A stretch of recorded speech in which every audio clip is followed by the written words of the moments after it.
Hola doctores, el día de hoy vamos a hacer su banqueo parcial de sangre y sistema inmune. Muy bien. Para ello, he colocado preguntas y lo he separado por semanas para abarcar la mayor cantidad de preguntas posibles que les pueda venir y he colocado preguntas tipo, ¿ok chicos? Y veremos cómo resolverlas cada una de ellas. Empecemos con las preguntas de la semana 1, donde la primera pregunta nos dice, ¿el suero se caracteriza? ¿Por qué se caracteriza, chicos, el suero? Y para resolver preguntas como esta o similares a esta, nosotros debemos recordar, en primer lugar, la diferencia que hay entre plasma y suero. Muy bien. Para ello, entonces explicaré brevemente aquí la diferencia que hay. Miren, chicos, aquí tenemos dos tubos, ¿ok? Dos tubos en la cual se ha extraído o se ha colocado sangre que ha sido extraída. En este tubo de color morado, ¿ok? Tiene un anticoagulante que vendría a ser el anticoagulante EDTA, ¿ok? Y este tubo con tapa roja no tiene anticoagulante, ¿ok? No tiene anticoagulante. Entonces, si nosotros lo dejamos por un lapso de tiempo, ambos, ¿no? En un lapso más o menos de 5 a 10 minutos, ¿qué es lo que va a pasar? Va a pasar que en el tubo que tiene el anticoagulante, ¿ok, chicos? Los elementos formes de la sangre, como son los eritrocitos, las plaquetas y los leucocitos, como tienen un determinado peso, ¿no? Van a sedimentar hacia el fondo. Y la parte líquida de la sangre, que es a lo que lo llamamos el plasma, va a quedar arriba.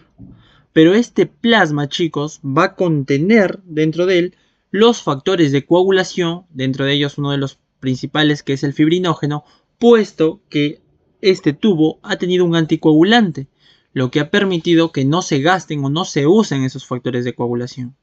Por ende, podemos decir que el plasma tiene sus factores de coagulación y también, por ende, tiene fibrinógeno, que el fibrinógeno es un factor de coagulación, chicos. Muy bien.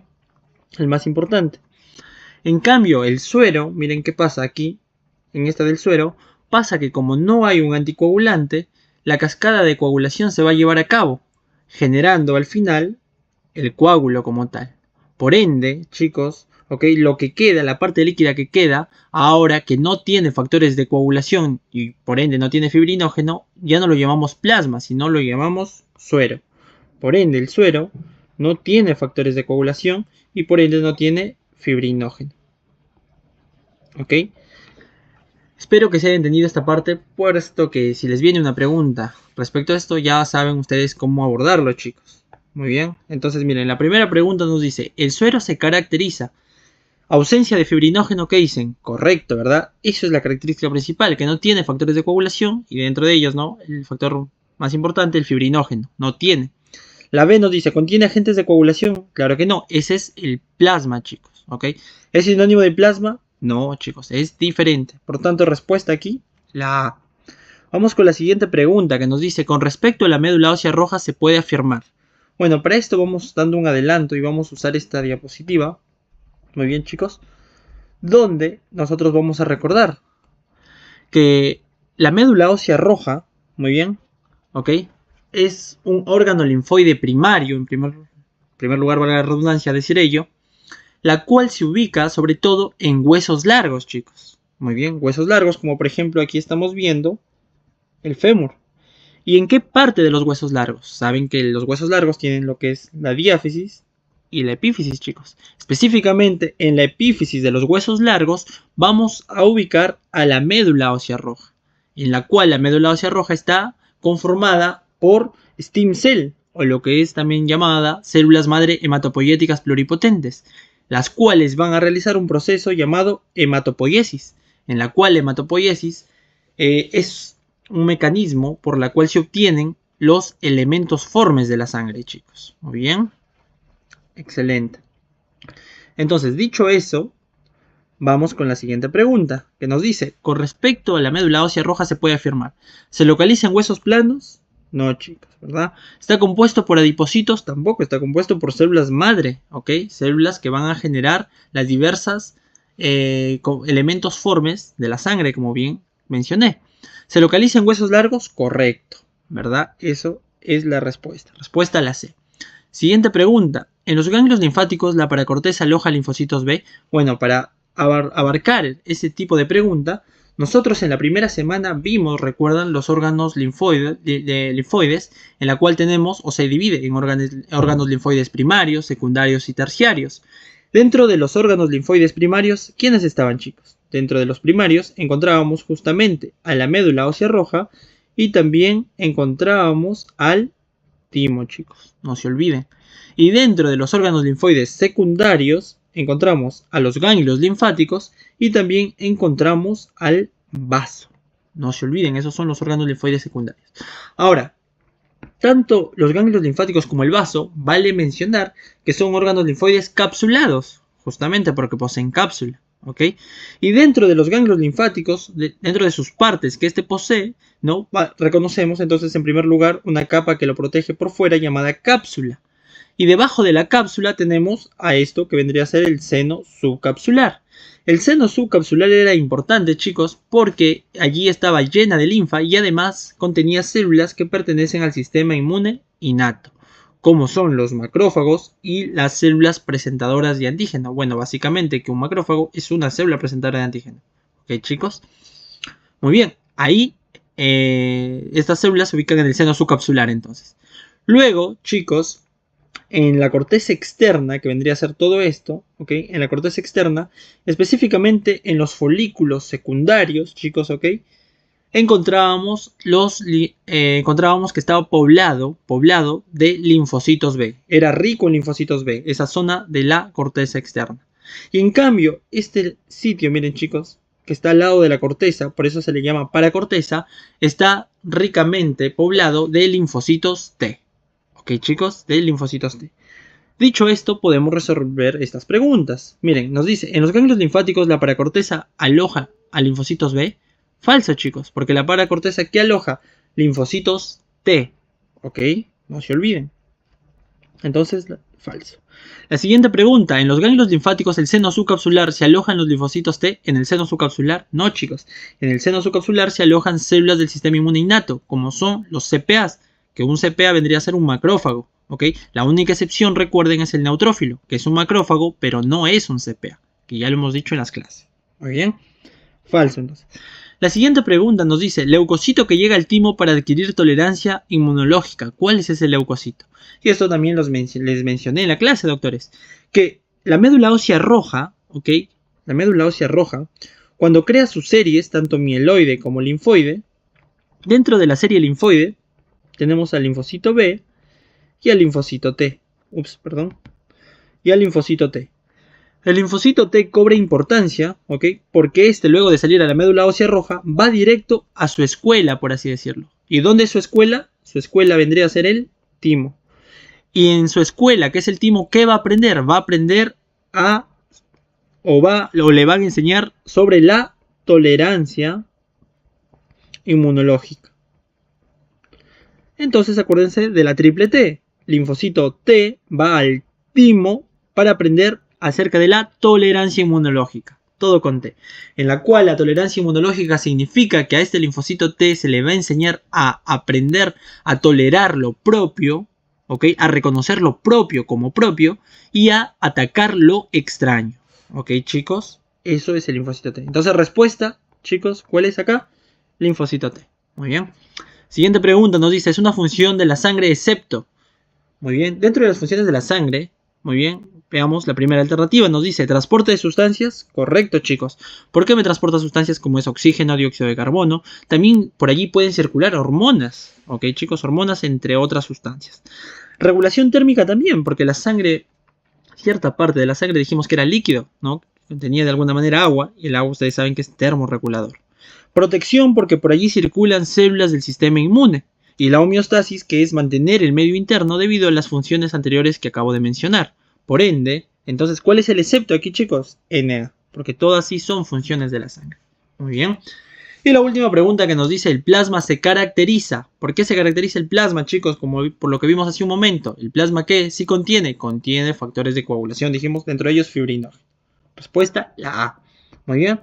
Vamos con la semana número 2. Preguntas de la semana número 2. Nos dice, con respecto a la hematopoiesis y los grupos celulares progenitores, encontramos, bueno, Para ello, nuevamente, veamos aquí, en el gráfico. Se explicó, chicos, ¿no? Luego de mencionar que la médula ósea roja se encuentra en la epífisis de los huesos largos, decíamos que esta médula ósea roja estaba conformada por células madre hematopoyéticas pluripotentes o stem cell, que son básicamente células progenitoras, las cuales van a permitir que se lleve a cabo el proceso de hematopoiesis, en la cual hematopoiesis dijimos que es importante porque por medio de esta se obtienen los elementos formes de la sangre, como son los glóbulos rojos, las plaquetas y todos los leucocitos, todos los glóbulos blancos que podamos conocer, ¿ok? Neutrófilos, eosinófilos, basófilos, linfocitos, etc. Entonces, miren, esta célula madre o esta stem cell, por medio, ¿ok? De interleuquinas, dentro de ello la interleuquina 3, que es la interleuquina hematopoyética, debido a que esta se menciona que contribuye a que este stem cell me forme una serie mieloide y una serie linfoide, que son básicamente células madre que me van a originar el resto de células que componen la sangre, ¿ok? Gracias a esta interleucina 3. Entonces la interleucina 3 se le conoce como la interleucina hematopoyética. Por ahí otras bibliografías como el Rojas también mencionan que la interleucina 7 contribuye con la formación de la serie linfoide. Muy bien, chicos. Luego esta serie mieloide me va a dar origen a unidades formadoras de colonias. Unidades formadoras de colonia de granulocitos monocitos, de eosinófilos, de eritrocitos y de megacariocitos. En otras palabras, la serie mieloide, chicos, ¿qué me va a originar? Me va a originar granulocitos como son, ¿qué? Los neutrófilos, como los basófilos. También los monocitos, que son los precursores de los macrófagos. También los eosinófilos, que median respuestas alérgicas o respuesta ante el ingreso del mintos, chicos, el ingreso de parásitos como tal, ¿ok? Glóbulos rojos y las plaquetas, todos esos provienen de la serie mieloide. En cambio, la serie linfoide, su mismo nombre lo dice, linfoides, que está relacionado con los linfocitos, me va a originar la unidad formadora de colonias de linfocitos T y la unidad formadora de colonias de linfocitos B. En otras palabras, la serie linfoide me forma a los linfocitos T y a los linfocitos B, chicos. Muy bien. Entonces respondamos la siguiente pregunta. Nos dice, con respecto a la hematopoiesis y los grupos celulares progenitores encontramos reticulocitos. No, chicos, los reticulocitos básicamente son glóbulos rojos jóvenes o inmaduros. ¿Ok? Es un paso antes de que se formen los glóbulos rojos maduros como tal, que son aquellos que van a transportarme oxígeno por medio de la hemoglobina. ¿Ok? Los reticulocitos no son células progenitoras. Muy bien. En cambio, ¿quiénes sí son? Progenitores linfoides, claro, ¿no? De la serie linfoide. Y los progenitores mieloides de la serie mieloide, justamente, que es lo que acabamos de mencionar. Por lo tanto, respuesta, la D, B y C. Siguiente pregunta. ¿Son componentes de la respuesta inmune innata excepto? Nos dice. Bueno, para ello, ¿no? Les voy a hacer recordar valiéndome de un cuadrito. Aquí tenemos este cuadrito, chicos, muy bien, que les presenté cuando empezamos como tal a ver el curso, y que ahora me van a entender mucho mejor, en la cual les dije que el sistema inmune se dividía en dos tipos de inmunidad, en una inmunidad innata y en una inmunidad adaptativa. Recordando que la inmunidad innata tiene otros nombres también, chicos, se llama natural o nativa, y para que se acuerden, miren, innata tiene dos N's, no, una N de natural y otra de nativa, por si acaso les cambien, chicos, quizá les pongan como inmunidad natural y no se saben, no, chicos, recuerden, la inmunidad innata también se llama inmunidad natural o inmunidad nativa. En cambio, la inmunidad adaptativa también se le llama inmunidad adquirida, A con A, chicos, ¿ok? Para que recuerden. Bueno, dentro de estos tipos de inmunidad había ciertas diferencias y características, ¿ok, chicos? ¿Y qué cosas les diferenciaba? Uno era el tiempo de iniciación, chicos. ¿Quién actuaba más rápido? En este caso es la inmunidad innata, doctores.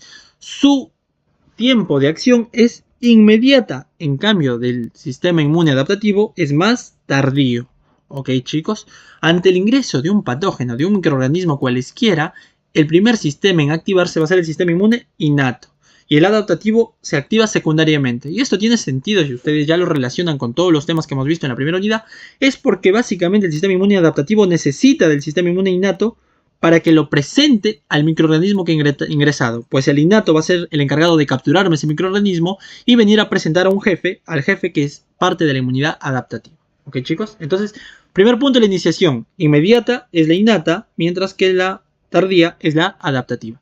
Otro, la especificidad. ¿Qué tiene que ver con la especificidad? Que la inmunidad innata es inespecífica. ¿Por qué inespecífica? Porque no le importa el microorganismo que ingrese. ¿Qué es? ¿Es un virus? ¿Es una bacteria? ¿Es un parásito? No me importa. El que ingrese lo ataca la inmunidad innata. En cambio, la inmunidad adaptativa es muy específica. ¿Por qué? Porque esta solo va a atacar al patógeno, en este caso no al patrón molecular asociado a patógeno, que le dio origen. Solamente, por ejemplo, si entra una bacteria, solo a esa bacteria que ingresaba lo va a atacar. En cambio, la innata ataca a cualquiera, es inespecífica. En cambio, la adaptativa es específica. Una diferencia muy clara. Y la memoria, obviamente, ¿no? Que la innata no tiene memoria y la adaptativa sí. Porque como vimos en la 7ª semana, cuando vimos activación de la inmunidad celular, recordarán que cuando había la selección clonal, se generaban linfocitos de memoria, que los cuales quedaban para que en caso vuelva a ingresar el microorganismo, nuestro cuerpo ya sepa cómo responder. ¿Ok? Ahora, ¿cuáles son los componentes de cada tipo de inmunidad? Dentro de la inmunidad innata, sus componentes, tenemos barreras físicas y químicas, chicos. Específicamente las barreras físicas, el epitelio de la piel. La piel es parte de la inmunidad innata, chicos. Sépase bien. Pero nosotros aquí también vemos, ¿no?, las células que componen la inmunidad innata, otras células, los cuales lo conocemos bien, que son los fagocitos. Fagocitos porque se encargan obviamente de fagocitar a los microorganismos. Entonces, dentro de los fagocitos tenemos a los famosos CPA, las células presentadoras de antígeno. ¿Y quiénes son células presentadoras de antígeno por excelencia? Los macrófagos y las células dendríticas. El neutrófilo, como les mencioné hace un momento, sí es un fagocito, pero no actúa como CPA. Importante saber eso, ¿ok, chicos? El linfocito natural killer, miren, a pesar que es un linfocito, también pertenece a la inmunidad innata. Y luego tenemos proteínas del complemento y algunas citoquinas que también pertenecen a la inmunidad innata, chicos. Y otra cuestión es que los linfocitos, miren, aparte del natural killer, los linfocitos T intraepiteliales gamma delta y el linfocito B1 también pertenecen a la inmunidad innata, chicos. Son la excepción, por así decirlo. Y luego ya a la inmunidad adaptativa solo le pertenecen el linfocito T y el linfocito B y las células plasmáticas. Son los 3 componentes de la inmunidad adaptativa. ¿Ok, chicos? Y bueno, algo más a decir, que la inmunidad adaptativa se divide en 2 tipos de inmunidad. En la inmunidad celular, que está mediado por células, y en la inmunidad humoral, que está mediado por anticuerpos, que eso ya lo hablaremos más adelante, chicos. Muy bien, pero una vez entendido esto, podemos resolver las siguientes preguntas. Entonces, miren, vamos con esta que nos dice, son componentes de la respuesta innata excepto las células epiteliales. ¿Pertenecen a la respuesta inmune innata? ¿Qué dicen? Verdadero, chicos, es una barrera física. Las células dendríticas también, porque es un CPA, no se olviden, este es un CPA. Los miocitos, que son las células musculares, no, chicos, eso no tiene nada que ver aquí, ese sería el excepto. Ok, lean bien, chicos, a veces les colocan excepto. Siguiente pregunta, nos dice, son características de los componentes solubles de la respuesta inmune excepto. Dentro de los componentes solubles, chicos, ok, de la respuesta inmune, teníamos a los péptidos antimicrobianos, que ya lo habíamos visto, ¿no? Como las defensinas, las catalicidinas, etc. Estos péptidos antimicrobianos, chicos, algunas características que tenían, y lo mencioné, es que tenían carga positiva debido a que tenían aminoácidos básicos en su composición, como era la lisina y la arginina, chicos, ¿ok?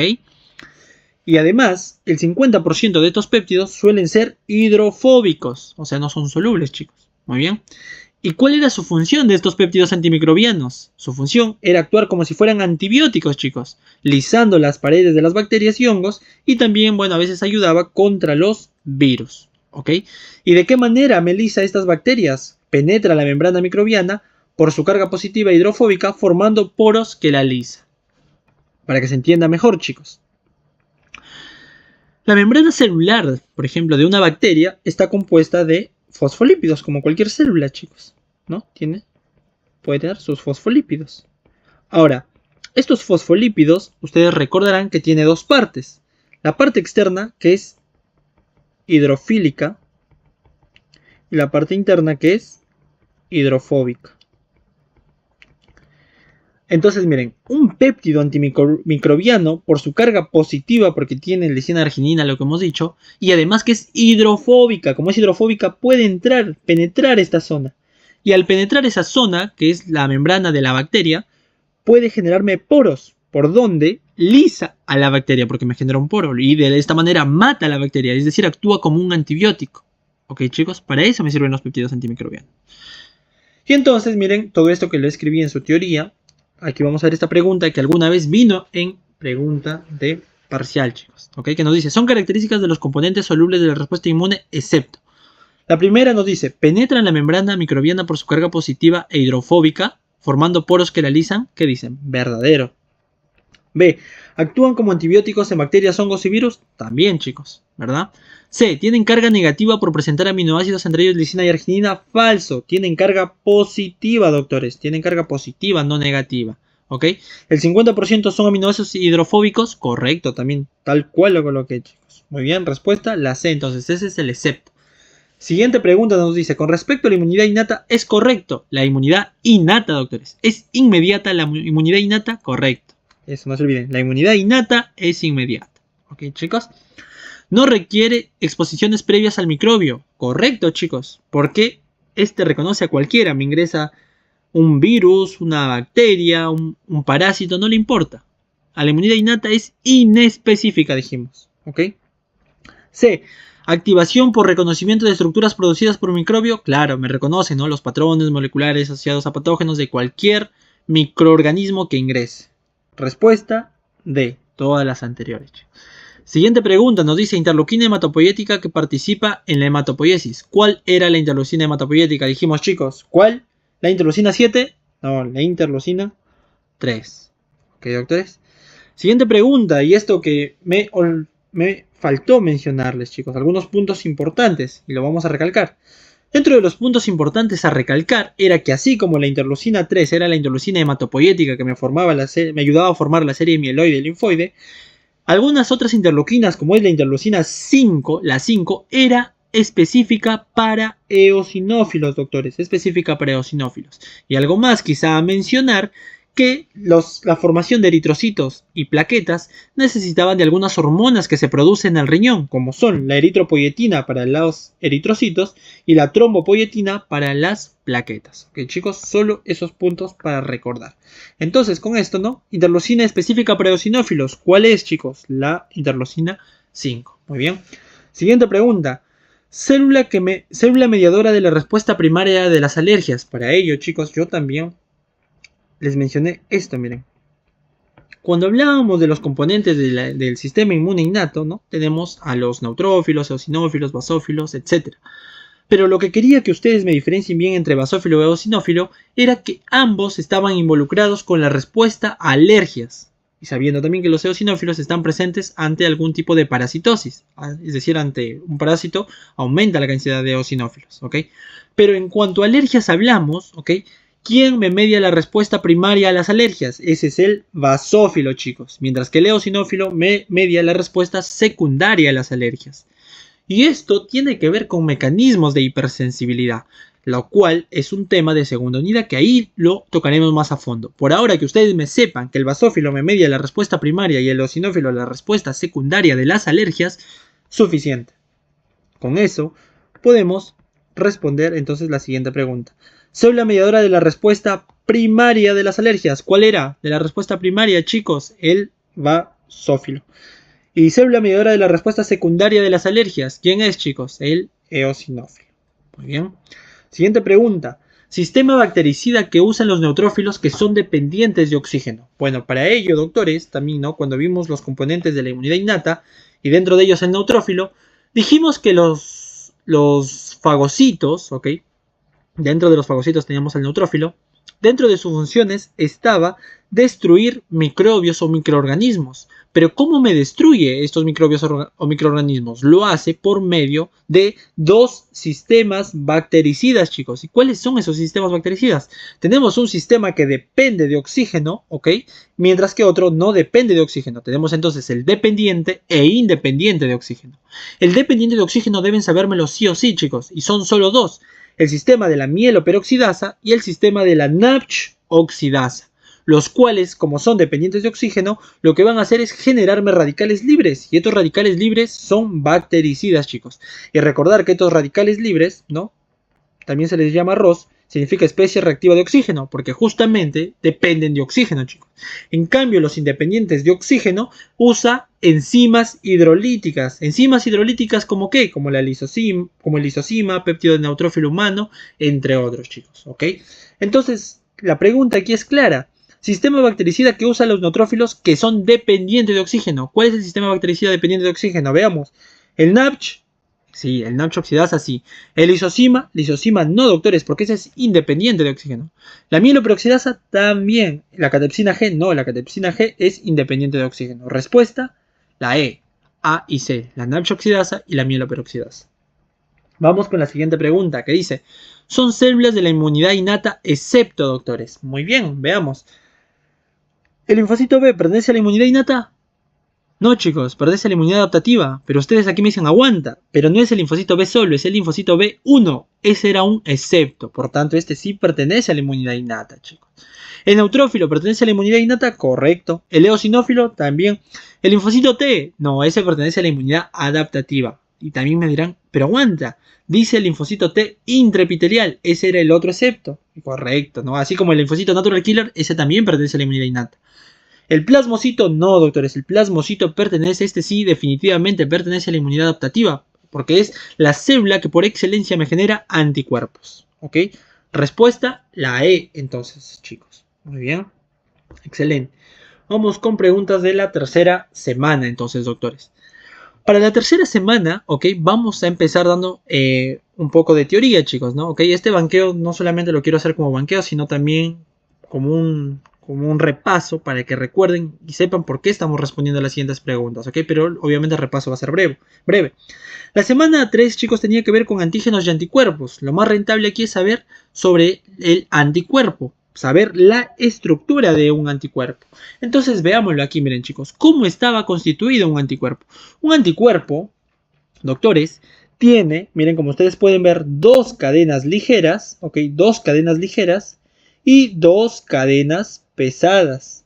Así está formado un anticuerpo, chicos, por dos cadenas ligeras y dos cadenas pesadas, las cuales son simétricas e idénticas, porque si parto por la mitad, miren, es como si fuera un espejo. Las cadenas son simétricas e idénticas, ¿ok? Ese es el primer punto. Está formado por dos cadenas ligeras y dos cadenas pesadas. En total, ¿cuánto? Por 4 cadenas, ¿ok? Ahora, cada cadena, ¿ok? Cada cadena tiene regiones, chicos. Tiene, miren, región variable y tiene sus regiones constantes. Obviamente, la cadena ligera tiene su región variable de la cadena ligera y su región constante de la cadena ligera. Y la cadena pesada lo mismo, su región variable de la cadena pesada y sus regiones constantes de la cadena pesada. La región variable de la cadena pesada y las regiones constantes de la cadena pesada. Y si ustedes son observadores y se dan cuenta, ¿ok? ¿Cuántas regiones variables tiene la cadena ligera? Una. ¿Cuántas regiones variables tiene la cadena pesada? Una.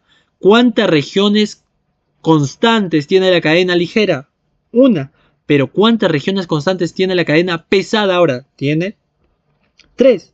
3 si es una inmunoglobulina soluble que está en plasma. Pero si es un anticuerpo que está anclado, miren, como aquí, anclado a la membrana celular, por ejemplo, de los linfocitos B, recordar que el linfocito B tiene como receptor, ¿ok? Una inmunoglobulina o un anticuerpo, la cantidad de zonas constantes o de regiones constantes de la cadena pesada ya no son 3, sino, miren, 1, 2, 3, 4. Son 4, chicos, ¿ok? Muy bien. Muy bien, chicos. Entonces, para que quede mejor entendido nuevamente, voy a repetir ahora con esta imagen, miren, lo mismo.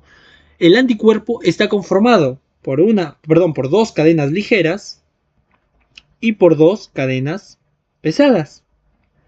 Y cada una de estas cadenas tiene sus regiones variables y sus regiones constantes. Aquí tenemos la región variable de la cadena ligera y su región constante de la cadena ligera.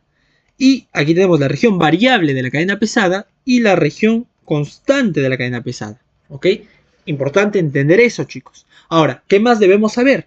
Debemos saber que esta cadena ligera y pesada están unidas por interacciones no covalentes, como son puentes de hidrógeno, fuerza de Van der Waals y fuerzas electrostáticas.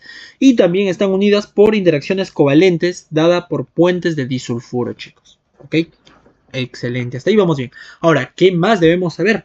Debemos saber, doctores, que estas regiones variables de ambas cadenas es muy importante, tanto la región variable de la cadena ligera como la región variable de la cadena pesada, puesto que ahí se va a unir el antígeno. El antígeno se va a unir ahí, chicos. Y esa zona, miren, esta zona donde se une el antígeno y que está conformado por las regiones variables de ambas cadenas, se llama parátopo, chicos, parátopo. Entonces, el parátopo es la zona donde es que se va a unir el antígeno. Y yo les pregunto, miren, entonces este anticuerpo, ¿cuántos parátopos tiene? Tiene 2 parátopos. ¿Y por qué está formado el parátopo? Por la región variable de la cadena ligera y la región variable de la cadena pesada, chicos, ¿ok? Y otra cosa a mencionar, miren, aprovechando para que se entienda todo. Si ustedes se dan cuenta, este anticuerpo, ¿quién lo formó? Un linfocito, perdón, un plasmocito. Un plasmocito o célula plasmática que a su vez provino de un linfocito B.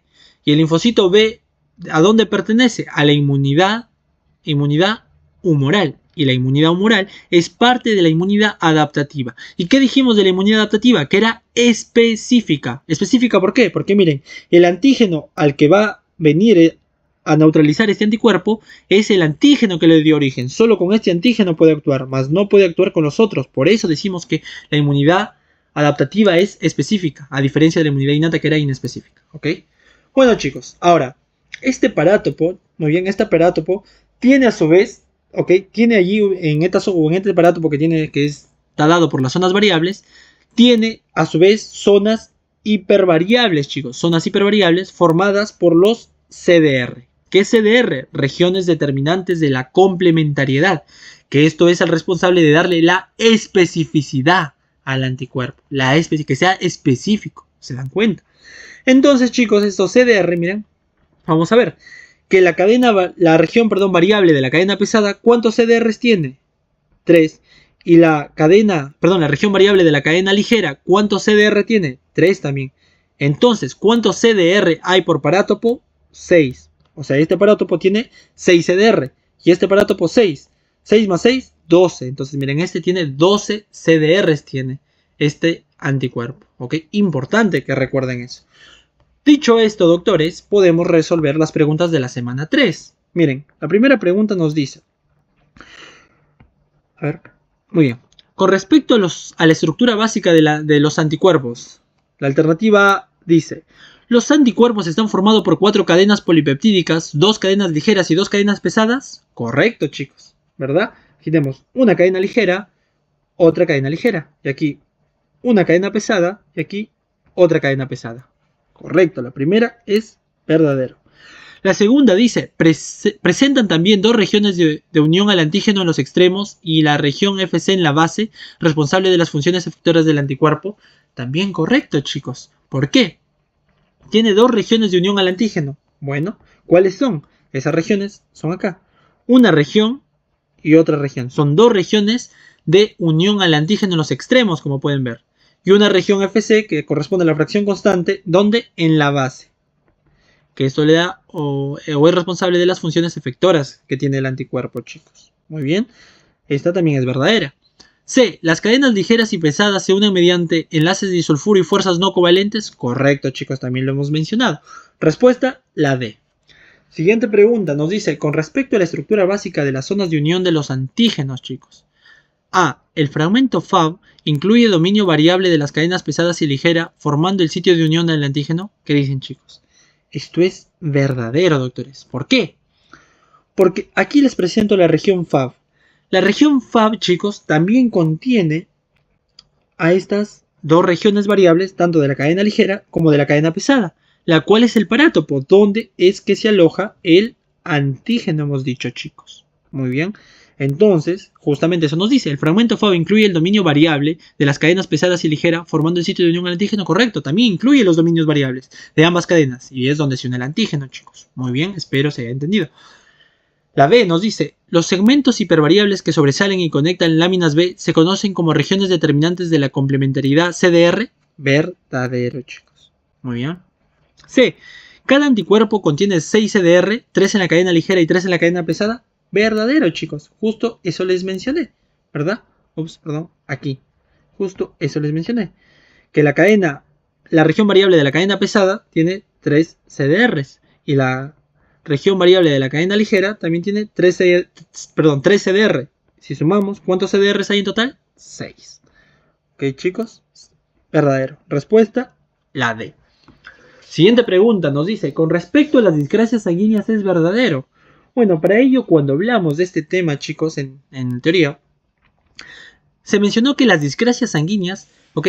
Es cualquier patología que me afecte a los elementos formes de la sangre, chicos. Que puede ser glóbulos rojos, glóbulos blancos o plaquetas, ¿ok? Y que pueden alterarme la funcionalidad normal que tienen estos elementos al estar allí, ¿ok, chicos? Entonces veamos, miren, la primera alternativa nos dice, ¿puede involucrar cambios en células rojas, células blancas o plaquetas? Verdadero. La B, ¿afecta la función normal de la sangre en el cuerpo? Verdadero, chicos, también. ¿Por qué? Porque al afectarme el componente de la sangre, obviamente va a afectar la función que ésta tiene. ¿Ok? C, alteración o desequilibrio en la composición de la sangre, también, chicos, ¿verdad? Respuesta, la D. Siguiente pregunta. Nos dice, con respecto a los superantígenos. Bueno, los superantígenos, chicos, como ustedes sabrán, ¿ok? Vamos acá a esquematizarlo. Lo normal es que un CPA me presente, ¿ok? Un epítopo en su complejo mayor de histocompatibilidad y que vaya a presentarlo ¿a quién? Vaya a presentarlo a un jefe que es un linfocito T, ¿ok? Hasta ahí no hay normal, ahí va a haber activación, ¿verdad? Pero este epítopo necesitó primero ser ¿qué? Fagocitado, luego procesado y ahora que va a ser presentado. Eso es lo normal. Pero ¿qué pasa con los superantígenos? Un superantígeno, doctores, ¿ok?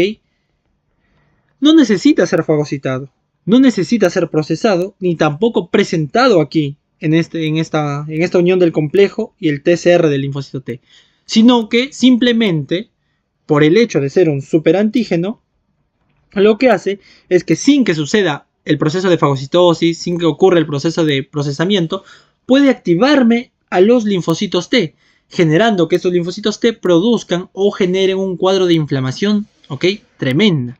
Ejemplos de superantígenos, algunas toxinas de bacterias, como puede ser las toxinas de Staphylococcus aureus, entre otros, chicos. Muy bien. Entonces, eso respecto a los superantígenos. Veamos entonces con ello las alternativas. La alternativa A nos dice, proteínas específicas de tumores reconocidas por el sistema inmune que sirven para el diagnóstico. No, chicos, eso se le conoce como marcadores tumorales, ¿ok? Que es otra cosa. La siguiente nos dice, potentes activadores de linfocitos no necesitan ser procesados ni presentados. Correcto, chicos, porque pueden activar, ¿ok? A los linfocitos sin necesidad de ser procesados ni presentados, ¿ok? Lo que acabo de mencionar. Siguiente pregunta nos dice, ¿un apteno es? Bueno, chicos, un apteno, recordar que un apteno es un componente de bajo peso molecular, ¿ok? Y que por sí solo estos aptenos no pueden llevarme o generarme una respuesta inmunológica. Pero ¿qué pasa si viene, ¿ok? Un transportador, como es la albúmina? Si la albúmina viene y me transporta a este apteno, recién ahí se desencadena una respuesta inmunológica. Mientras tanto, por sí solo el apteno no puede hacerlo, ¿ok? Entonces con esto respondamos la siguiente pregunta. ¿Un apteno es una molécula de bajo peso molecular? Correcto. ¿Molécula capaz de generar por sí sola una respuesta inmune? Falso. Por sí sola no puede. Necesita de un transportador como puede ser la albúmina. C. Molécula incapaz de generar por sí sola una respuesta inmune. Verdadero. Por sí sola no puede generar respuesta inmune. Entonces, alternativa, ¿cuál es? A y C, chicos. Por tanto, alternativa, la E. Muy bien. Excelente. Siguiente pregunta. Respecto a los anticuerpos, es cierto, dice. ¿La cadena ligera puede tener un dominio variable? Hasta ahí. ¿Qué dicen ustedes? Verdadero, ¿no? Miren, esta es la cadena ligera. ¿Puede tener un dominio variable? Sí. Y dice, ¿y dos dominios constantes? No, doctores. Solamente tiene un dominio variable y un dominio constante, como pueden ver. ¿Ok? Por tanto, falso. B. ¿La cadena ligera puede tener un dominio variable? La cadena ligera, muy bien, sí. Y un dominio constante también. Entonces, esta es verdadera. C. ¿La cadena pesada tiene dos dominios variables? Veamos. Aquí tenemos una cadena pesada. ¿Cuántos dominios variables tiene? Solo tiene un dominio variable. ¿Y cuántos dominios constantes? Puede tener 4 o 3 dependiendo a lo que ya les expliqué. ¿Ok, chicos? Entonces, falso. Solo tiene un dominio variable. Respuesta, la B, chicos. Muy bien. ¿Anticuerpo que es pentavalente? Bueno, para ello, vean y guíense acá, chicos. La inmunoglobulina G, E y D son bivalentes, mientras que la M es la única inmunoglobulina pentavalente. 1, 2, 3, 4, 5. Pentavalente. Ok, chicos. Respuesta, la B entonces. Muy bien. Vamos ahora con preguntas de la semana 4 que correspondía a lo que era fagocitosis, chicos. ¿Ok? En la cual lo importante a saber aquí era acerca de los TLR. Entonces, miren, chicos. Para que se lleve a cabo la fagocitosis, ¿quién me hace la fagocitosis? Por excelencia, los CPAs, es decir, las células presentadoras de antígeno. Ahora, estas células presentadoras de antígeno, para que me fagociten un microorganismo, primero tuvieron que reconocerlo. ¿Y cómo lo reconocen? Lo reconocen por medio de su TLR, chicos, por receptores tipo TOL. ¿Hay otros receptores? Claro, como los receptores tipo NOD, pero los que mayor importancia cobran, ¿ok?, es el TLR por preguntas de examen que les ha venido. Ahora, ¿qué debían saber acerca de estos receptores tipo TOL que están presentes en los CPAs? Que estos receptores pueden estar, chicos, ¿ok?, pueden estar a nivel de la membrana celular y si no también a nivel del endosoma o fagolisosoma, que también se le llama. ¿Ok, chicos? Los que están a nivel de la membrana celular son los siguientes. Son el TLR1 hasta el TLR6, es decir, 1, 2, y aquí viene el excepto el 3. Es decir, el TLR1, 2, 4, 5 y 6 son los TLR ubicados a nivel de membrana celular. En cambio, los TLR ubicados a nivel de endosoma o fagosoma son los que van del 7 al 9, chicos. Más el 3, más el TLR3. ¿Ok? Es decir, 7, 8, 9 y el 3 son TLRs ubicados a nivel de endosoma o fagosoma. ¿Ok, chicos? ¿Qué más es importante aquí? Lo importante también es saber, miren, que el TLR5, chicos, el TLR5 era específico para reconocerme la flagelina, una proteína que se encuentra en los flagelos, obviamente de bacterias flageladas, chicos. Así como la interleucina 5 era la interleucina 5 era específica para eosinófilos, la interleucina 3 era la interleucina hematopoietica, debían saber que el TLR5 me reconocía específicamente la flagelina. ¿Qué más debían saber, chicos? Debían saber que el TLR3 me reconoce el ARN bicatenario de los virus, mientras que el ARN monocatenario de los virus está reconocido por el 7 y por el 8, mientras que el TLR9 me reconoce el ADN metilado de los virus, chicos. ¿Ok, doctores? ¿Qué más? Saber que otras bibliografías mencionaban un TLR10, el TLR10 que estaba relacionado con los hongos, el TLR11 relacionado con el ácido hialurónico de toxoplasma, TLR13 con el ARN ribosómico de los virus. Ok, chicos, eso saber. Entonces, con eso resolvamos las siguientes preguntas. Miren, nos dice, con respecto a los receptores tipo TOL es verdadero. El TOL receptor 5 se asocia a la flagelina. Verdadero, chicos. El TOL receptor 10 se asocia a los hongos. También. Respuesta, entonces, todos. La siguiente pregunta nos dice, la reacción de Fenton produce. Bueno, esto también lo vimos, doctores. La reacción de Fenton, ¿ok?, son reacciones que mantienen la cantidad de radicales libres estable. Teníamos la reacción de Fenton y la reacción de Haber-Weiss, ¿recuerdan?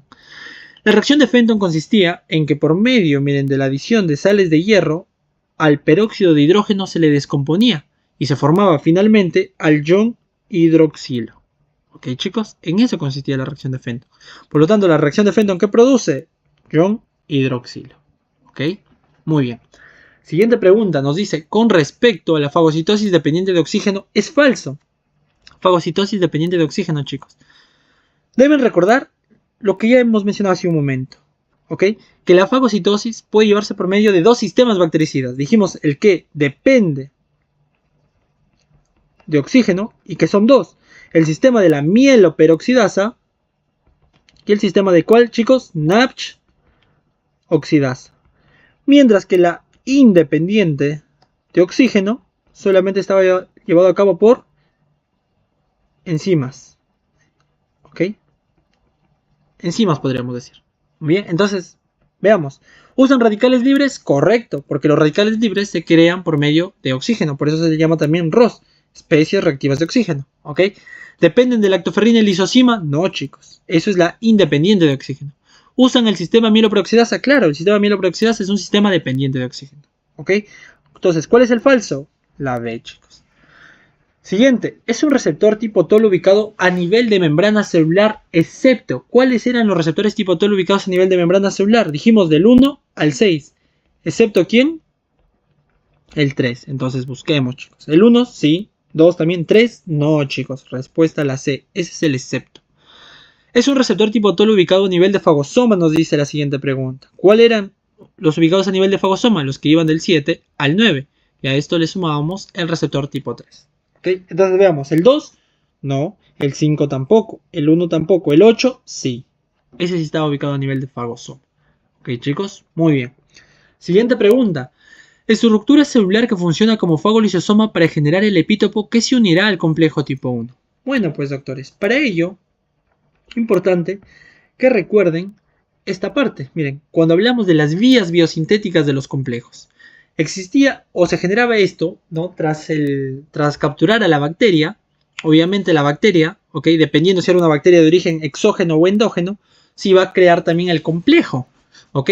El complejo tipo 1, ¿ok? Servía para capturarme bacterias endógenas. ¿Por qué bacterias endógenas? Porque las bacterias endógenas, ¿ok? O microorganismos endógenos, como son los virus que se alojan dentro de las células o células cancerígenas, eran reconocidos ¿por quién?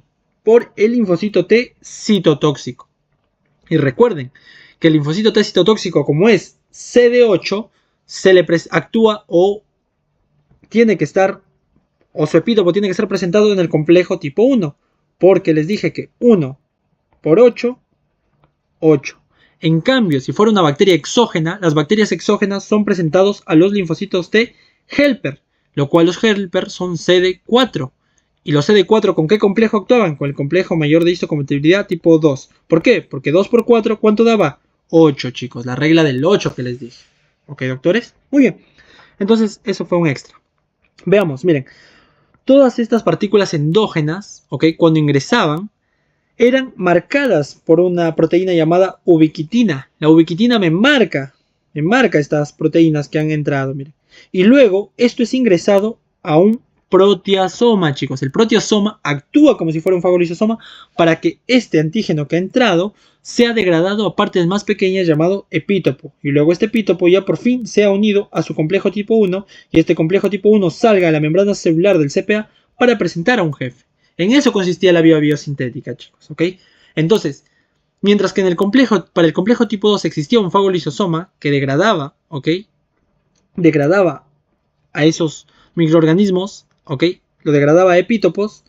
El fagolisosoma que se usa para la vía biosintética del complejo tipo 1 es el proteasoma, chicos, ¿ok? Importante entonces saber eso.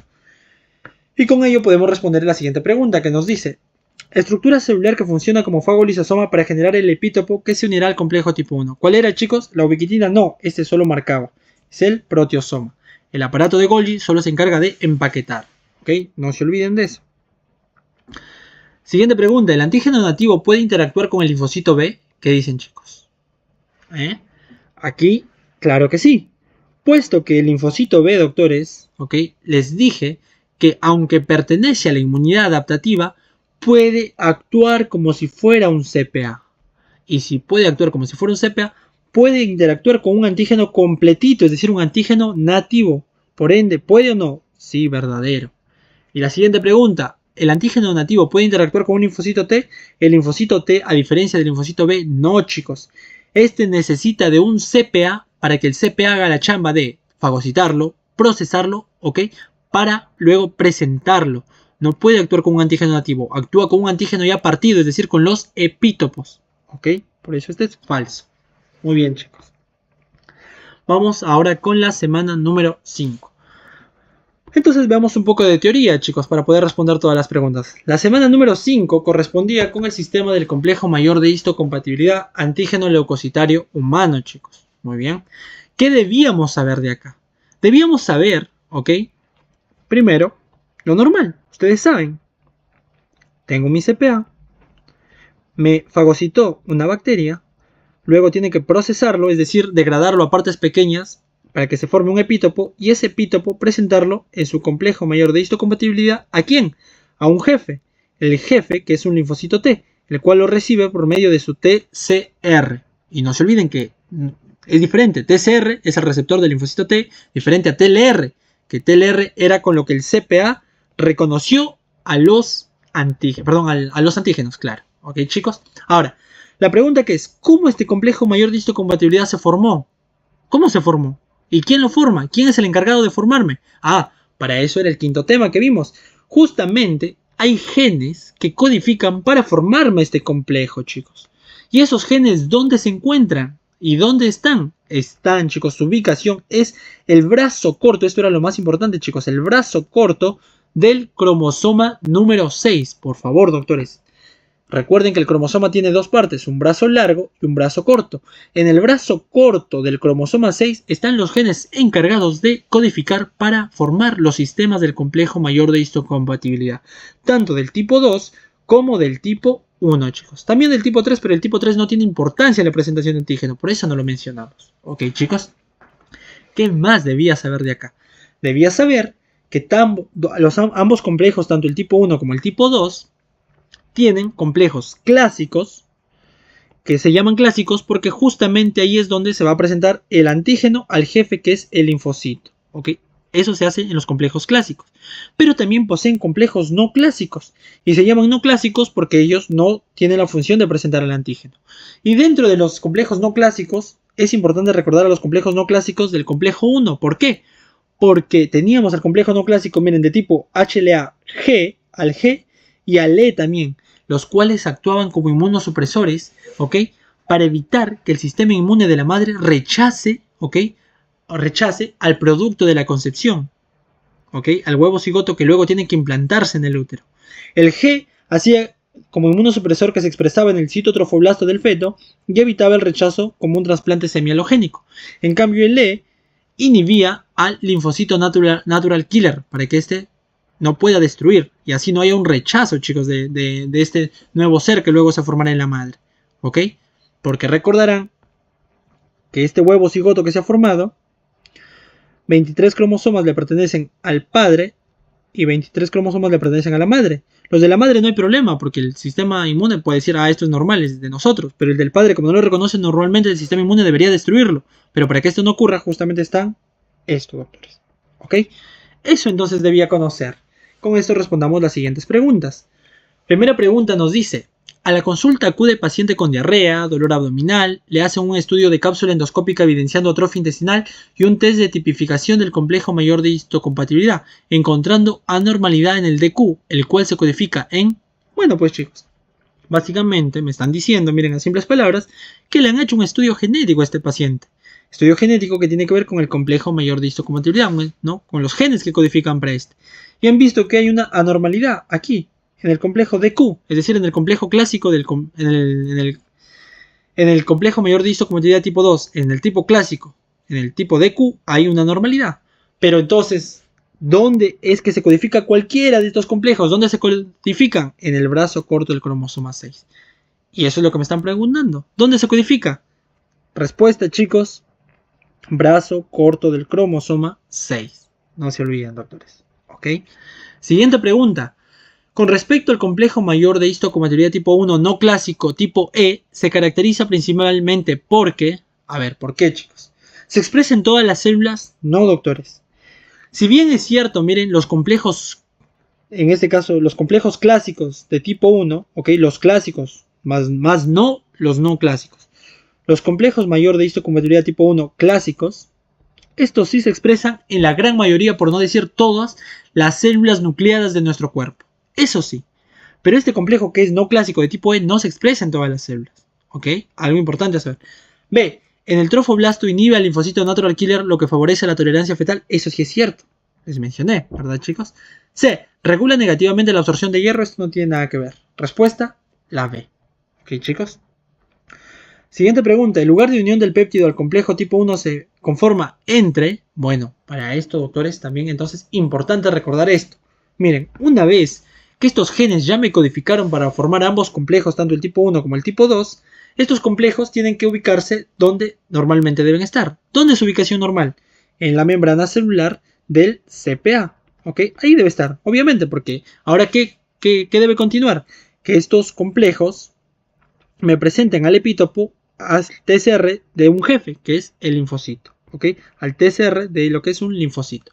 Ahora, ¿qué debo saber aquí? Debo saber que el complejo tipo 1, doctores, el tipo 1, está constituido por 3 cadenas pesadas alfa. Alfa 1, alfa 2 y alfa 3. Y más bien tiene una cadena beta, llamada beta 2 microglobulina. En cambio, el complejo tipo 2 está constituido, chicos, por 2 cadenas alfa, alfa 1 y alfa 2, y 2 cadenas beta, beta 1, beta 2. No se olviden, el complejo tipo 2 tiene 2 cadenas alfa y 2 cadenas beta. ¿Ok? Excelente. Ahora, ¿qué más debo conocer? Que todas estas cadenas, miren lo que estoy encerrando, todas las cadenas B, todas estas cadenas han sido codificadas, ¿dónde, chicos? En el brazo corto del cromosoma 6. Pero miren, esto que no he encerrado, que es la beta 2 microglobulina, es el excepto, es otro excepto, que esa cadena que le pertenece al complejo tipo 1 es la única que se codifica en el cromosoma más bien 15, chicos. ¿Ok? Importante entonces, miren. Ahora, ¿qué otra cosa debo saber? Que el complejo tipo 1 en sus cadenas alfa 1 y alfa 2 me almacena al epítopo que ahora va a ser presentado a un linfocito T y el linfocito T lo va a recibir por medio de su TCR. Y en cambio el complejo tipo 2 aloja el epítopo en sus cadenas alfa 1 y beta 1. Importante eso, doctores. Ok, chicos. ¿Qué otra cosa debo saber? Y que todo esté en su cuadrito resumen, doctores. Debo saber que ustedes saben que el linfocito T citotóxico es el CD8. Tiene molécula CD8. Y esa molécula CD8, ¿ok? Cuando ocurre esta comunicación, se ancla también a la cadena alfa 3 del complejo tipo 1. Mientras que el linfocito T helper, este es CD4. Y esa molécula CD4 se ancla a la cadena beta 2 del complejo tipo 2 cuando está ocurriendo esta interacción. ¿Ok? Eso debo saber, doctores. Sabiendo eso, entonces yo ya puedo responder las siguientes preguntas. El lugar de unión del péptido del complejo tipo 1 se conforma entre el complejo tipo 1, ¿entre quién y quién estaba, chicos? Entre la cadena alfa 1 y alfa 2, chicos. No se olviden, miren. Alfa 1 y alfa 2. Ahí se almacena el epítopo. En cambio, el lugar de unión del péptido del complejo tipo 2, ¿dónde estaba? Estaba entre la cadena alfa 1 y beta 1. ¿Ok? Alfa 1 y beta 1. Ahí se almacena el epítopo. Muy bien, doctores. El lugar de unión del linfocito CD8, miren, el lugar de unión del linfocito CD8 en el complejo tipo 1 se conforma entre este CD8, ¿a qué parte se une del complejo tipo 1? ¿A dónde era, doctores? El CD8. El CD8 se une a la cadena alfa 3, doctores. No se olviden. El CD8, miren, se está uniendo ¿a dónde? A la cadena alfa 3. Mientras que el CD4 se une a la cadena beta 2. ¿Ok? Entonces, el lugar de unión del CD4 al complejo tipo 2, ¿dónde es, chicos? En la cadena beta 2. Muy bien. Excelente, doctores. Siguiente pregunta. El complejo tipo 2 y complejo tipo 1 presentan su epítopo a los siguientes leucocitos respectivamente, dice. Bueno, doctores, ustedes sabrán que el complejo tipo 2 actúa con un linfocito T helper. No me importa que sea helper 1 o helper 2. Que sea helper suficiente. ¿Por qué? Porque el helper es CD4. ¿Y esto qué tiene que ver? Que 2 por 4, 8. Listo. En cambio, el complejo tipo 1 me presenta sí o sí a un linfocito T citotóxico. ¿Por qué? Porque el citotóxico es CD8. ¿Y esto qué tiene que ver? Que 1 por 8, 8. La regla del 8. ¿Ok, doctores? Por tanto, respuesta. ¿Cuál es la respuesta aquí, chicos? Es la C, doctores. Muy bien. Siguiente pregunta. ¿Es una interleuquina proinflamatoria? Bueno, para esto, doctores, yo les hice un cuadrito resumen, ¿ok? Cuando vimos en teoría, en la cual les mencioné cuáles eran las interleuquinas proinflamatorias y las antiinflamatorias. ¿Ok, chicos? Y dentro de esto saber también que cuando existen interleuquinas proinflamatorias, esto es sinónimo de que la inmunidad que se ha activado es la inmunidad celular, doctores. Y además de esto, saber que la inmunidad celular está mediada por el linfocito T helper 1, pero también está mediado por el linfocito T citotóxico. Tanto el helper 1 como el citotóxico me median la inmunidad celular. Mientras que la inmunidad humoral, que está dada por anticuerpos, está mediada por el linfocito T helper 2.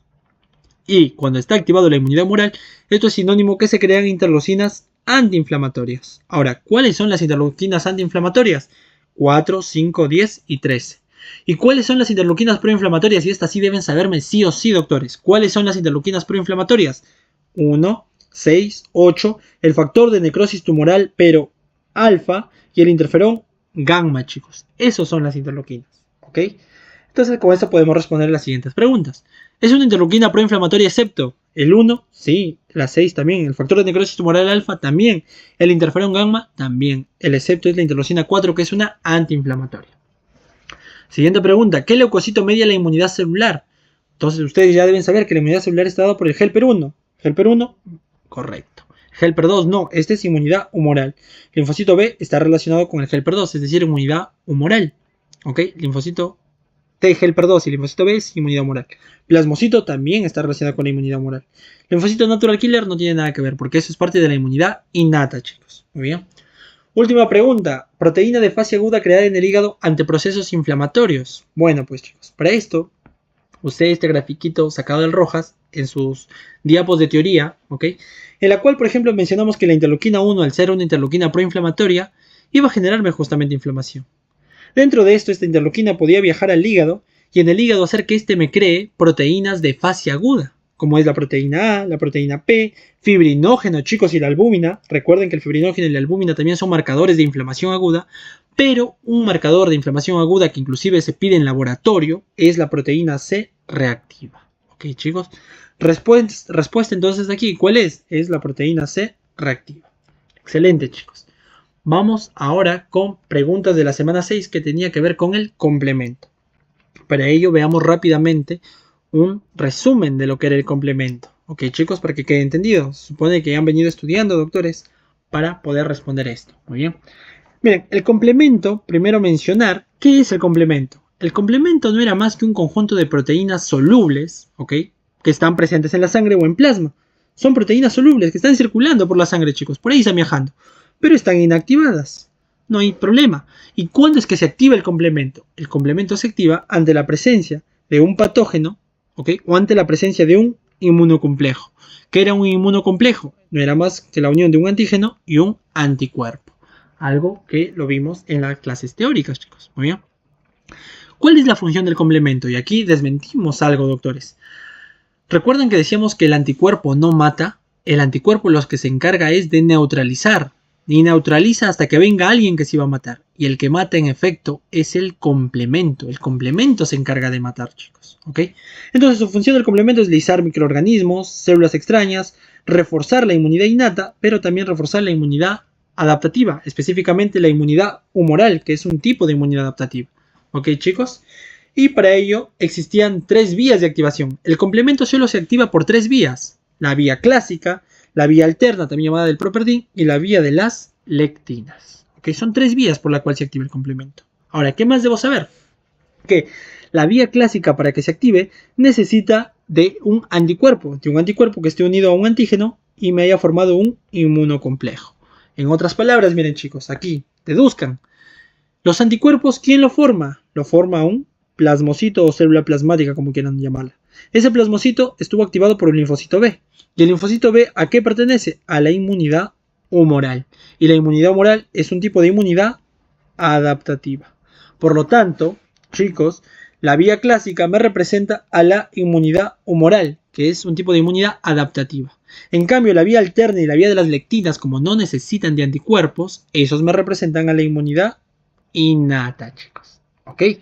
Y la vía alterna es suficiente que se active ante la presencia de una bacteria. Una bacteria, miren, superficies bacterianas sin necesidad de que haya anticuerpo, activa el complemento, la vía alterna del complemento. Luego las vías de las lectinas se activan siempre y cuando el microorganismo que haya ingresado, que puede ser una bacteria, este en su composición tenga manosa. Si tiene manosa en su composición, chicos, se va a activar la vía de las lectinas. ¿Ok? Muy bien, doctores. ¿Qué más debía saber de esto? Debía saber, miren doctores, que las proteínas del complemento, ¿ok? Algunas actúan como opsoninas. ¿Qué es una opsonina? Una opsonina, doctores, recuerden que es una molécula que facilita la fagocitosis. ¿ok? Que ayuda a la fagocitosis. Un anticuerpo puede actuar como una opsonina, pero algunas proteínas del complemento también pueden actuar como opsoninas. ¿Y cuáles son las únicas opsoninas del complemento? C4b y C3b son las únicas opsoninas del complemento. Y también el complemento podía formarme, chicos, moléculas que generan una gran inflamación. Esas moléculas que generan gran inflamación se le llama anafilotoxinas. ¿Y cuáles son las anafilotoxinas? C3A, C4A y C5A. ¿Ok, doctores? Muy bien. Importante eso. Y también saber que C3A y C5A pueden actuar como quimiotácticos, es decir, que me atraen otras células inflamatorias al sitio donde está ocurriendo. ¿Ok, chicos? O donde es que ha ingresado el microorganismo. Entonces, eso debía saber, chicos. Eso debía conocer. Ahora, ¿qué más debía conocer? Debía conocer, entonces, miren, doctores, como pueden ver aquí en la imagen, ¿no? Tengo tres vías. La vía clásica necesita de la presencia de anticuerpos para que se active. Por eso representaba la inmunidad humoral. La vía de las lectinas tenía que la bacteria tener en su composición manosa. Y la vía alterna simplemente que esté el microbio ahí. ¿Ok, chicos? Ahora, ¿qué pasaba? Cuando se activaba cada una de estas vías, lo que me iban a formar en primer lugar era una C3 convertasa. ¿Qué era una C3 convertasa? Era una serin proteasa que iba a escindir en una proteína del complemento. En este caso, como se llama C3 convertasa, es porque va a escindir a la proteína C3 del complemento. ¿Ok, chicos? Ahora, ¿cuál era la C3 convertasa de la vía alterna? Era C3b, B mayúscula, B minúscula. ¿Cuál era la C3 convertasa de la vía clásica? Era C4b, C2a. Y de la vía de las lectinas era igualita que de la vía clásica. Ambas es C4b, C2a es la C3 convertasa tanto de la vía clásica como de la vía de las lectinas. ¿Ok? La única diferencia es con la vía alterna. Ahora, una vez que escindía C3, miren aquí, está viendo la escisión de C3. Esta C3 convertasa va a escindirme a esta proteína C3 y lo parte en C3b y C3a. Y esa parte de C3b se va a unir a la C3 convertasa, formándome ahora la C5 convertasa. Entonces, miren, la C5 convertasa de la vía alterna, ¿cuál es? C3b, B mayúscula, B minúscula, C3b. Esa es la C5 convertasa de la vía alterna. Y de la vía clásica de las vías de las lectinas era C4b, C2a, C3b. Esa es la C5 convertasa de la vía clásica y de la vía de las lectinas. Y también les mencioné, chicos, en clase, que eso era la vía común de las tres vías. ¿Ok, chicos?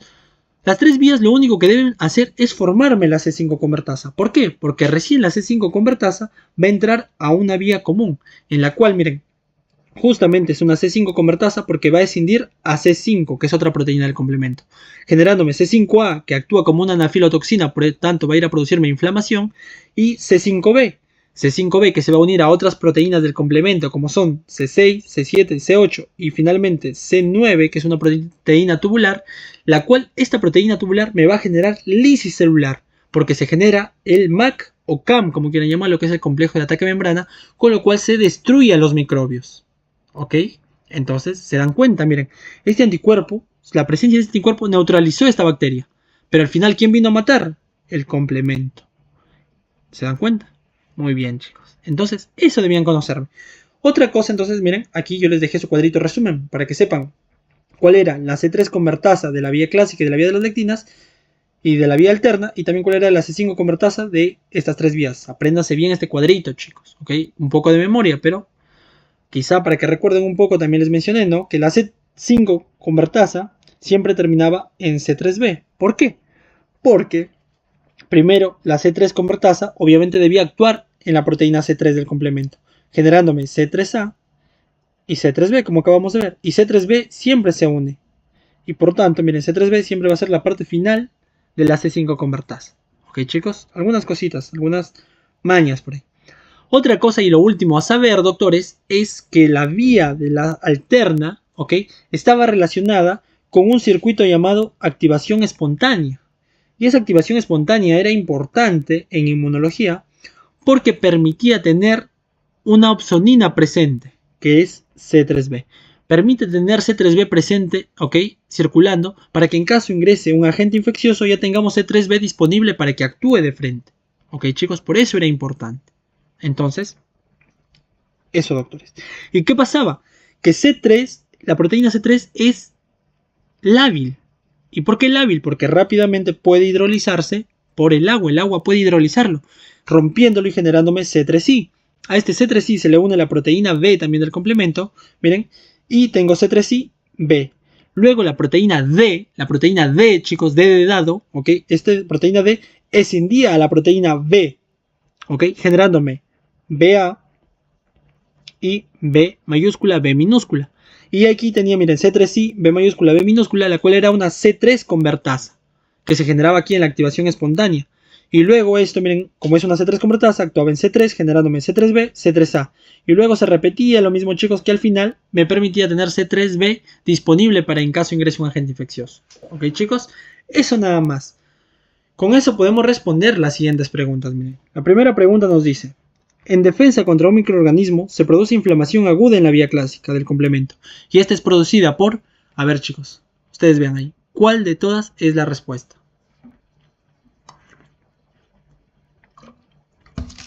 ¿Cuál proteína del complemento me generaría inflamación? Tiene que ser obviamente una anafilotoxina. ¿Y cuál es una anafilotoxina ahí? C5A, chicos. ¿Ok? Esa. Muy bien. Siguiente pregunta. Son proteínas del complemento que actúan como opsoninas. ¿Cuáles eran? ¿Cuáles eran las que actúan como opsoninas, chicos? C3B, C4B. ¿Ok, chicos? Muy bien. Proteína que enciende a la proteína B en el circuito de activación espontánea. ¿Cuál era, chicos? La proteína D. Lo acabamos de decir. La convertasa de C5 de la vía clásica, chicos. ¿Cuál es la convertasa de C5 de la vía clásica? Es, chicos, ok. Rápidamente, si se han memorizado el cuadrito, C4B, C2A, C3B. Ok, chicos. Esa es la C5 convertasa, pero de la vía clásica. Y esta también es la C5 convertasa ¿de qué vía? De la vía de las lectinas, porque es la misma, dijimos. La única diferencia es con la vía alterna. Ahora, ¿cuál es la convertasa de C3 de la vía clásica también? Para ello quito el C3B nomás, chicos. Sería C4B, C2A. Alternativa, la D. Ok, chicos. Aquí hice un poquito de memoria, doctores, lastimosamente. Siguiente pregunta. La convertasa de C5 ahora de la vía alterna. ¿Cuál es la convertasa de la vía alterna, chicos? Es C3B, B mayúscula, B minúscula, C3B. Ok, si es que se lo han aprendido. Y la convertasa de C3 de la vía alterna, quitamos ese C3B. Sería C3B, B mayúscula, B minúscula, chicos. Muy bien. Son anafilotoxinas. ¿Cuáles son las anafilotoxinas, chicos? Sería C3A, C5A. Aquí no, porque tiene C3B, que es una opsonina. C4B tampoco aquí, porque es una opsonina.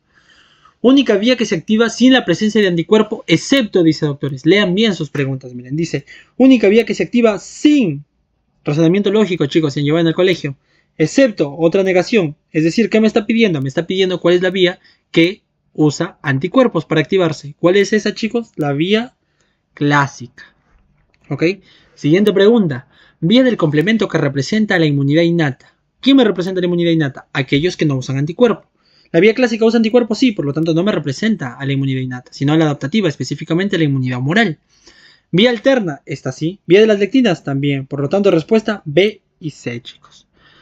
Siguiente pregunta. Proteína que se inserta en el complejo C5b, C7 y evita la formación del CAM. ¿Cuál era, chicos? Para ello, también vimos, recuerda, que era importante que haya moléculas que me regulen al complemento.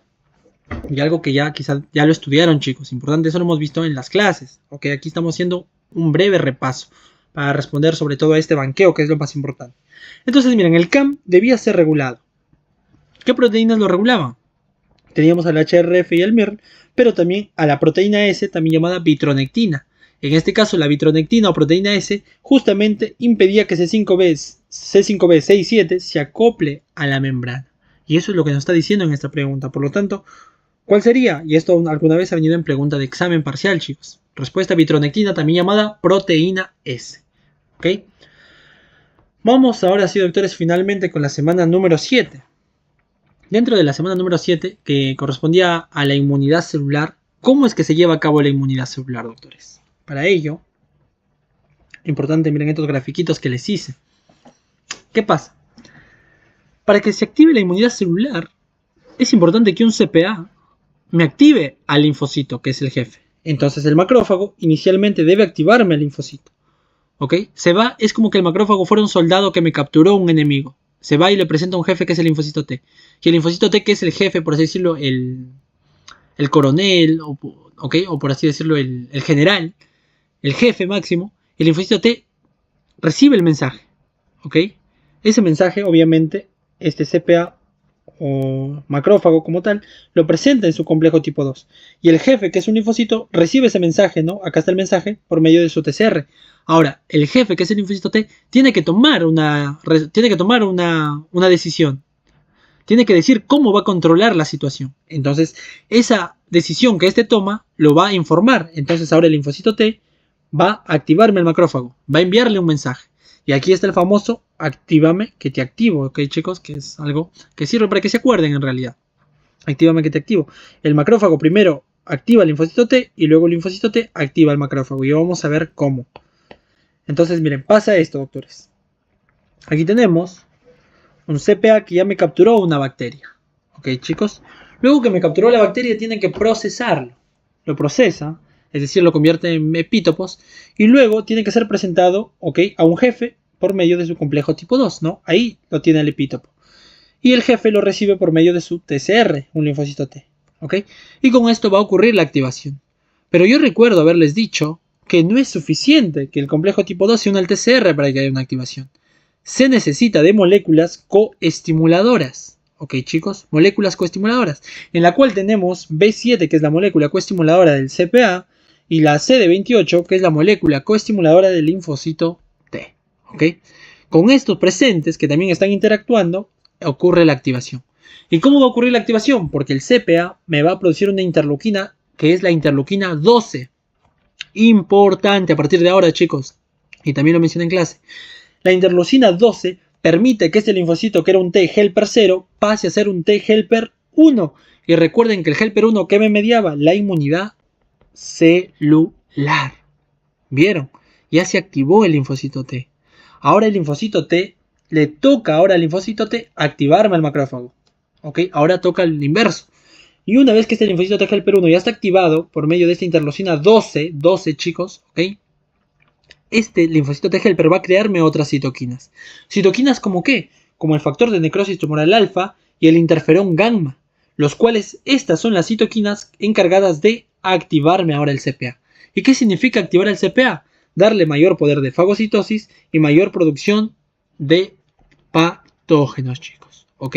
Y además, este CPA lo que va a hacer es producirme interleuquinas proinflamatorias. ¿Por qué? Porque recuerden que el helper 1 que me media la inmunidad celular es sinónimo de formarme interleuquinas proinflamatorias, lo que hemos mencionado hace un momento. ¿Ok, chicos? Ahora, aparte que ocurre esta activación del CPA, este linfocito T helper también me crea otra interleuquina, que es la interleuquina 2. Esta interleuquina 2 es una interleuquina autocrina. ¿Por qué? Porque lo crea el mismo linfocito T y el mismo lo usa. ¿Y para qué sirve esta interleucina 2? Importante también, que venía en pregunta de examen. Porque esta interleucina 2 hace selección clonal, que la selección clonal no es más que mitosis, doctores, en la cual se van a generar linfocitos T helper 1 efectores, que son los que van a responder, ¿ok?, ante el patógeno que haya ingresado, y los de memoria que van a quedar ahí presentes para que en caso en un futuro vuelva a ingresar el patógeno, el sistema inmune ya sepa cómo responder. ¿Ok, chicos? Sabiendo esto podemos responder las preguntas. Entonces miren, doctores, pregunta número 1 dice: citoquina producida por CPA que activa del linfocito T helper 0 helper 1. ¿Cuál es la interleuquina, chicos? ¿Cuál era? La interleuquina 12. ¿Ok? Y recordar aquí más bien que la interleucina 2 es la que genera selección clonal. La interleucina 10 es la que me pasa de helper 0 al linfocito, al linfocito T helper 2. El helper 2 que me media la inmunidad humoral, mientras que el helper 1 la inmunidad celular. Eso deben saber, chicos. ¿Ok? Siguiente pregunta. Principal factor soluble implicado en la multiplicación del linfocito T helper 1 activado. Ah, ya. ¿Quién se encarga de la multiplicación, de la mitosis, de la selección clonal? La interleucina 2. Citoquina, ya justo acá, ¿no? De helper 0 a helper 2, chicos. ¿Cuál? Interleucina 10. Siguiente pregunta. Citoquina producida por linfocito T activado que activa los macrófagos. ¿Cuáles eran esas citoquinas que activaban los macrófagos? Era el factor de necrosis tumoral alfa. Delta no, chicos. Y si no era el factor de necrosis tumoral alfa, ¿cuál era? El otro que tomaba más importancia. El interferón gamma, chicos. Siguiente pregunta. Leucocito que media la inmunidad humoral. ¿Quién me media la inmunidad humoral? El helper 2 hemos dicho. Molécula coestimuladora que le pertenece al CPA. ¿Cuál le pertenece al CPA, chicos? El B7. ¿Ok? Siguiente pregunta. molécula coestimuladora que le pertenece al linfocito T helper. ¿Cuál es, chicos? Es la molécula CD28, como pueden ver. ¿Ok? Molécula coestimuladora que le pertenece ahora al linfocito T citotóxico, porque recuerden, doctores, que la inmunidad celular está mediado tanto por el helper 1, pero también el linfocito T citotóxico también media la inmunidad celular. ¿Ok? En conclusión, la inmunidad celular está mediada por el linfocito T helper 1 y el linfocito T citotóxico, mientras que la inmunidad humoral solo está mediada por el helper 2. ¿Ok? Eso es a ver. Ahora, ¿qué pasa? En la teoría, ¿ok? Cuando hablamos de este tema, les dije que el linfocito T helper 1 y el linfocito T citotóxico, si bien ambos me median la inmunidad celular, el helper 1 lo que hace es activarme macrófagos para que estos maten a las bacterias. ¿Ok? En cambio, el citotóxico, si se activa, este no necesita activarme macrófagos. Este de frente va a matar. Es el citotóxico el que va a matar. ¿Ok? Entonces, el citotóxico necesitaba o tenía también moléculas coestimuladoras. ¿Ok, chicos? Para que se active. Y recuerden que las moléculas coestimuladoras son los ligandos. Eso les dije en clase. Para que se acuerden. Todos los ligandos le pertenecen a los linfocitos. ¿Ok? En este caso el Fas ligando le pertenece al linfocito. Entonces, respuesta acá, ¿cuál es la molécula coestimuladora que le pertenece al linfocito T citotóxico? El Fas, pero el ligando. El CD40 ligando, no. Ese le pertenecía al natural killer, chicos. ¿Bien? Última pregunta, chicos, para culminar este banqueo. El complejo tipo 2 se expresa en las siguientes, excepto. El complejo tipo 2, obviamente, los complejos, ¿dónde se expresan, chicos? En los CPAs. Entonces, ¿cuáles son CPAs de acá? ¿El macrófago es un CPA? Correcto. ¿El monocito es un CPA? Correcto. ¿La célula dendrítica? Correcto, es por excelencia el CPA. ¿El linfocito B? Ah, ¿qué dice? Sí, chicos, recuerden que les dije que el linfocito B era una célula del sistema inmune adaptativo que podía actuar como CPA. Sí. La célula plasmática, esta definitivamente ya no. Esa no tiene complejo tipo 2. Respuesta, la E. Muy bien, doctores. Excelente. Y con esto culminamos el banqueo, chicos. Algo adicional que quiero darles, miren, aquí voy a crear una página en blanco, es con respecto a preguntas que les hacen, por ejemplo, aquí les voy a colocar una, ¿no? Sobre los grupos sanguíneos. Ejemplo, si yo les pregunto, el grupo sanguíneo B, ¿a quién puede donar? ¿Y de quién puede recibir? Para eso existe un cuadrito, ¿verdad, chicos? Donde ahí te dice, tienen que aprenderlo de memoria. Pero conmigo no, doctores. Conmigo no tienen que aprenderlo de memoria. Les voy a dar un tipsazo para que lo usen, chicos. En caso les venga una pregunta de esto, ¿no? Eso ustedes han hecho en la parte práctica de inmunología. En la parte de sangre. ¿Cuál es el tipsazo para saber quién puede donar y de quién puede recibir? Aquí les doy la mnemotecnia del Teletubby. Lo llamo así porque, básicamente, si es que han visto los Teletubbies, ellos siempre se presentaban diciendo OA y bueno, Becho y Abacho, que siempre decían. Miren, aunque parece un poco tonto, pero esto les va a servir un montón, chicos. Con esto van a poder sacarme cualquier pregunta que tenga que ver con grupos sanguíneos. ¿Por qué?